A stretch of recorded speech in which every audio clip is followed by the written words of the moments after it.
Hi everyone, Spider-Man 1991 here to film my comics for the week. It's laid on Wednesday, June 15th, so by the time you see this, it'll probably be Thursday, so time to get reviewing.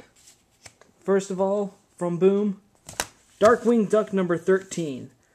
This is a one-shot, though, and surprisingly enough, though, the villain of this issue is named One-Shot, because he pretty much has the ability, has this sort of interdimensional coat that lets him throw stuff, and the key about him is that he doesn't throw the same thing twice.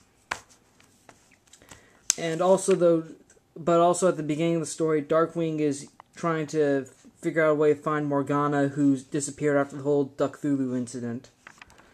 So, pretty much eventually Gosling and Honker try to follow One-Shot back to his lair and try to figure out a weakness.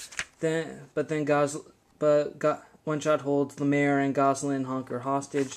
Darkwing goes to save them. Gosling mentions that he doesn't throw the same thing twice, so Darkwing gets the idea to have him throw a giant missile, but he can't hold it. And unfortunately, the missile accidentally goes off, so Darkwing uses the coat to send it back and send Kennard safe. And in the end, though, Darkwing, the mayor, decides to resign, saying that he cannot deal with the responsibility to deal with most of the city's threats. And then Darkwing suddenly gets the idea that if he has the mayor's power, he could definitely take over the city. So he decides he's going to run for mayor. As usual, though, this series is really funny, and I'd say right now is a great jumping on point for this, as it talks about the aftermath of the last story arc and sets you up for what's coming next, which is Darkwing Duck running for mayor. Okay. Next up from Image, Invincible number 80. This was incredibly entertaining. A lot of stuff happens in this. There is a couple things of importance that happen in this issue, though. First of all, on the very first page, Mark's parents tell him that they're back together and that they've decided to go back to Telescria, that Nolan's going to go back to Telescria, and he's taking Mark's mom with him so that she can see Oliver. So now pretty much Eve and Mark move into the Grayson household, but Mark doesn't want to sleep in the master bedroom because that's where his parents slept, and let's face it, no kid wants to sleep in that kind of room. Then the next day, Mark goes and sees his best friend William, who he hasn't seen in a while, and Mark learns that William came out of the closet. And of course, though, this is a lot for Mark to take in, and he leaves. And meanwhile, as Invincible, he runs into a new supervillain, but the guy freaks out and automatically surrenders. And apparently, this guy just wanted to use his technology just to pull one stunt to get an engagement ring and ask his girlfriend to marry him. But Invincible is able to talk him out of going into a life of crime and just selling his tech and making money that way. So I'd say that's a victory for Invincible, since he's able to just turn a villain back by just talking to him instead of fighting it out. Meanwhile, Mark goes to the comic book store, which he hasn't been to in a year, gets his comics, and also there is a little comment Mark makes about how some comics are just starting to renumber with starting over with the whole issue 1. It's a funny little comment that I think you should read, that all comic fans should read. And then the very next day, Eve's setting up the master bedroom for them, but to help ease Mark's mind, she decides to atom clean the sheets right down to the atom. But then Mark has trouble, and he goes to Vegas, and he finds out that the supervillain Dinosaur is getting ready to destroy the city. Well, he's trying to evacuate some people because he doesn't want them to be harmed, but he believes that the city of Las Vegas should be destroyed so that it could pretty much be the ideal place for like a solar power station and other stuff to help the planet. And Dinosaur mentions a bomb. Mark is able to find the bomb, but then he mentions that there's 50 other bombs and that there's nothing Mark can do and the bombs go off. And Mark is the only thing left. Everything else has pretty much been blasted, and the sand's been turned to glass. Apparently. I mean, there is nothing left. Not even his suit got burnt off. Funny. And that's Invincible. I have to admit, this is a great... I love this issue, especially that whole comment about the comics rebooting to number ones. It's a great setup for what we're in for now after the Viltrumite War. And if you haven't read Invincible in a while, then this is a good point to just get back in it. It's really funny. Alright, now for Marvel. XMen, number 13. Okay, just to kind of summarize everything. Okay, I'm just going to try to get everything out of the way. All you need to know, this story does shift between past and present, so all I can say about the present is that Utopia is still under attack by the evolutionaries, and they're pretty much not doing anything. They're just for now, though, they're just observing Magneto.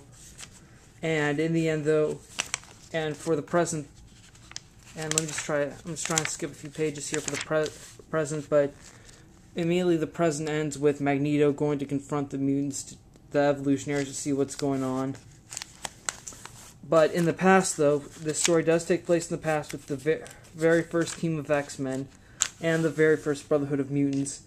Magneto makes a deal with the evolutionaries that he'll gather and lead the mutants as long as they agree to wipe out all the humans.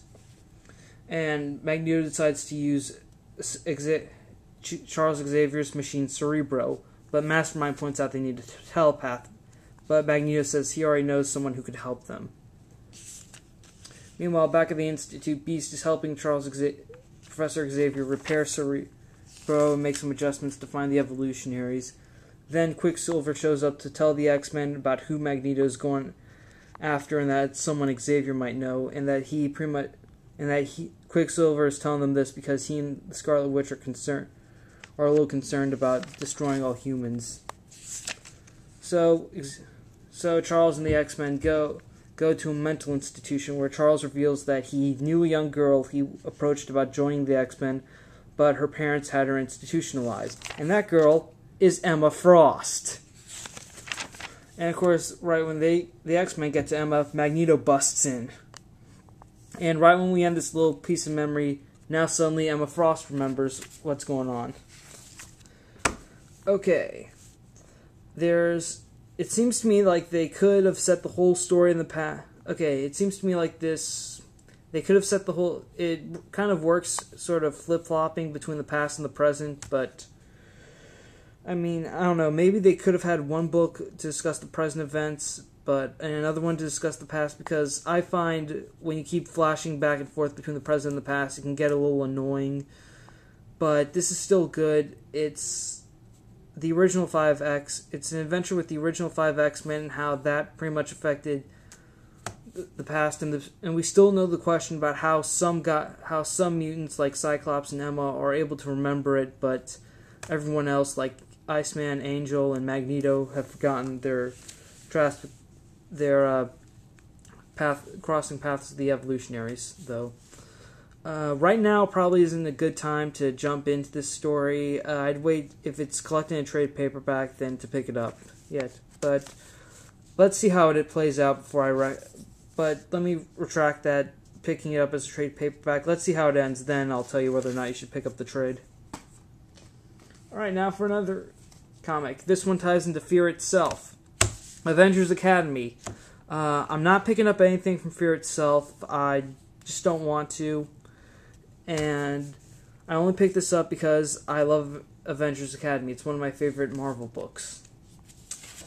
Alright, basically all this issue is just pretty much a 50-50 tie. It's a 50% Fear itself, 50% Avengers Academy, because while Hank Pym leads his own team of Avengers consisting of Justice and Quicksilver to deal with a breakout on the supervillain prison, the Raft, Tiger is in charge of the students until he gets back. But then they get a call to deal with that the Avengers need help saving civilians during the attack on the U.S. Capitol. So the children agree to do that. And throughout the issue, though, you pretty much read into Tiger's mind about what she thinks about the whole situation, about how suddenly the kids are starting to act more like heroes and that they're making the choice to save lives and be heroes, even though the teachers thought that they were going to be the greatest supervillains in the world. And right when Hank and his team is finished with the raft, he decides that they should go to the capital and help their students. But Maria Hill calls Hank and tells him that he needs to deal with the Absorbing Man in Dubai.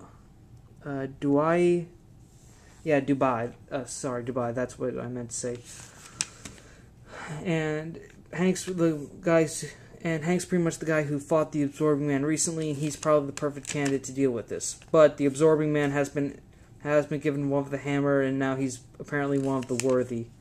So Hank's thinking about his kids, about how they pretty much don't have the option of a normal life, but they chose to be heroes. And now he has to deal with the Absorbing Man. And right when that happens, he gets punched in the face. And that's where the issue ends.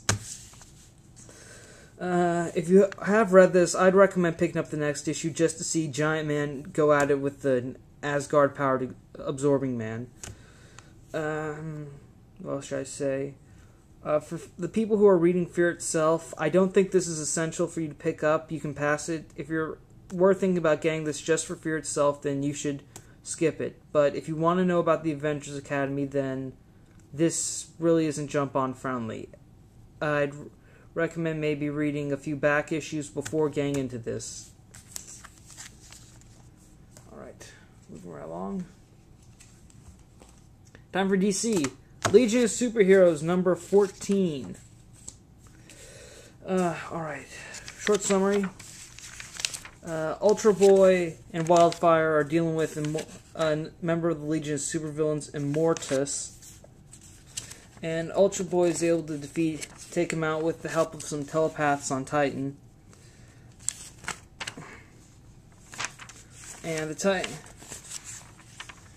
Titans pretty much... Oh, and also Dream Girl briefly dozes off, and then she has a dream vision about a funeral for a fallen Legionnaire, in Brainiac 5 telling her that the energy Starman's been charged with, back here, Starman being charged with a ton of cosmic energy, will play a key role into defeating the Legion of Supervillains. Alright, thanks to the telepaths on Titan, we know that apparently the Legion of Supervillains wants to destroy 3 worlds that balance the universe. One world of wisdom, which they've just presently invaded.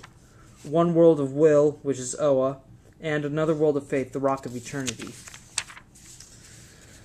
And so Mono meets up with Dawnstar about how they're trying to figure out a way to get it across the dimensional plane to figure out where to get to the world where the Legion of Supervillains are. But it ends with Professor Yuri, I believe, she says that apparently the energy that Starman's charged with can help them cross over and defeat the Legion of Supervillains. Alright, well... Alright, finally seems like we're getting to the plot, getting to know what the Legion of Supervillains' motivation is, which is anarchy. I have a feeling, though, that once I read this and get to like the last issues and this story's done, that I'm not going to pick up Legion of Superheroes after the relaunch. I mean, I feel as though most of the number of characters they have in Legion, it feels too spread out. That's what I think. It just feels too spread out, and I do like team books, but I like it when it's like maybe a certain number, like under 10, but with Legion, there's at least 20 members, and I don't know how many are involved, and they don't maybe not use the same ones every issue, but it just gets a little confusing for me at times. Alright, now for Teen Titans number 96. This is I'd say this is a pretty Beast Boy central. This issue pretty much draws its focus on both Beast Boy and Solstice. Well, mostly for Beast Boy, because at the beginning, Beast Boy thinks how when he first joined the Titans, he was pretty much the Joker, the one everyone thought was funny and didn't take anything seriously. But now, amongst the new Titans, he's pretty much the veteran. It's time he proved himself. So Beast Boy is with Solstice, and they're both taking down Rancors, demon spawned, And right when Solstice looks like she's about to fall, Beast Boy transforms into a giant monkey and is able to take him out and helps. And Solstice is able to help too. And with that, they're both able to break the Titans and Solstice's parents and Wonder Girl's mom out of their cages that give Rancor his energy feed. But now most of the Titans feel tired and that they can't take on Rancor.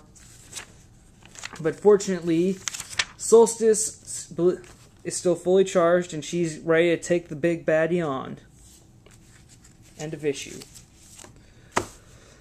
Alright, Teen Titans number 96. Well, it is a little, if you're a Beast Boy fan, it does give Beast Boy a moment to shine with him freeing the Titans and everything. And it does seem like this story is going to start to wrap up next issue with Solstice pretty much using her full power to take out Rancor. If you haven't been reading this story, then I'd say wait till after the next issue to jump back on around 98. Stay tuned for the final story arc of this Teen Titans series. And after the relaunch, though, for Teen Titans, for me, I saw the cover and some of the costumes look good, some look terrible, but I love the Teen Titans. I like the Young Justice alumni lineup, whatever you want to call it. I like that lineup of Superboy, Wonder Girl, Red Robin, and Kid Flash. And I'm willing to give it a try, you know. Okay, and that's all my comics for this week. So in conclusion, Teen Titans, a little focused on Beast Boy, a little more also focused on the new character Solstice. If you like either one, then this sounds like something for you. Legion of Superheroes, Legion of Superheroes number 14. Yeah, at this point, I would just wait till the series restarts, because it's a little confusing. It can be, Legion stories I sometimes find to be a little confusing. Avengers Academy, Fear Itself. If you're an Avengers Academy fan, then I'd pick this up, because this seems to focus more on the teachers instead of the students for once. For people reading Fear Itself, if you haven't tried Avengers Academy and you think this is important, well, I don't think it really is. But if you want to know more about the Avengers Academy, then pick this up. XMen number 13. Again, a story that has that pretty much has the secrets of the present lie in the past. Wait until the story ends, I'll let you know whether or not you should pick up the story as a trade or not. Invincible number 80.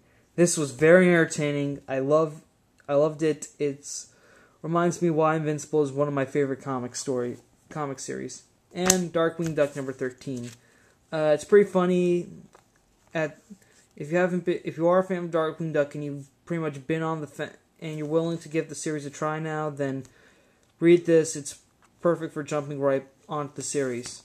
And comic of the week, though, I would have to give it to Invincible number 80 because of everything. Because Invincible defeats one supervillain by just talking it out with him, but fails to defeat another. And there's also the nice little comment about the number ones.